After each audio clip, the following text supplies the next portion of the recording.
Dans les annales des euros de concours des mines, on trouvait une boutade récurrente chaque année à propos des résultats numériques à donner lors d'un oral.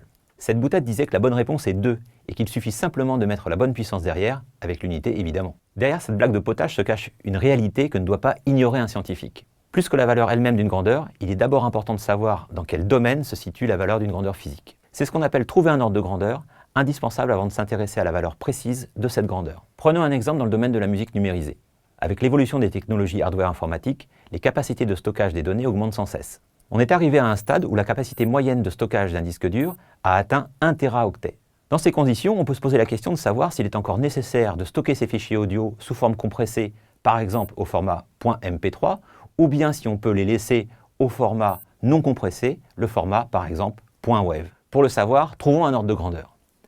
Un standard très répandu correspond à un échantillonnage de 44,1 kHz avec une résolution de 16 bits. Cela signifie que chaque seconde contient 44 100 échantillons codés sur 16 bits, c'est-à-dire 2 octets. Ceci est valable pour une piste, mais comme la plupart du temps le son est en stéréo, il faut multiplier par 2.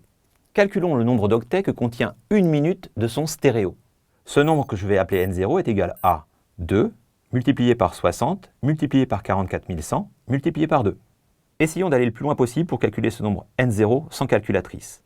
On va donc écrire que N0 est égal à 2 fois 60 et je vais regrouper le 44 100 avec le 2. Je vais donc écrire que on a 2 fois 60 fois 2 fois 44 100, c'est-à-dire 88 200.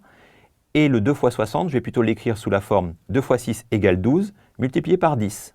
Ce que je vais réécrire 1,2 multiplié par 8,82 pour regrouper les puissances de 10 sous la forme 10 puissance 6. Si on considère que 1 mégaoctet égale 10 puissance 6 octets, on commet déjà un petit abus puisque, en toute rigueur, on devrait utiliser le kibi, qui est le kilo binaire en information de symbole KIO. 1 kilo égale 2 puissance 10 octets, soit 1024 octets, et non pas 1000. Pour l'ordre de grandeur recherché, on va ignorer cette nuance. Pour calculer N0, on va considérer que 1,2 multiplié par 8,82 est égal à peu près à 10, ce qui nous donne donc un total de 10 mégaoctets.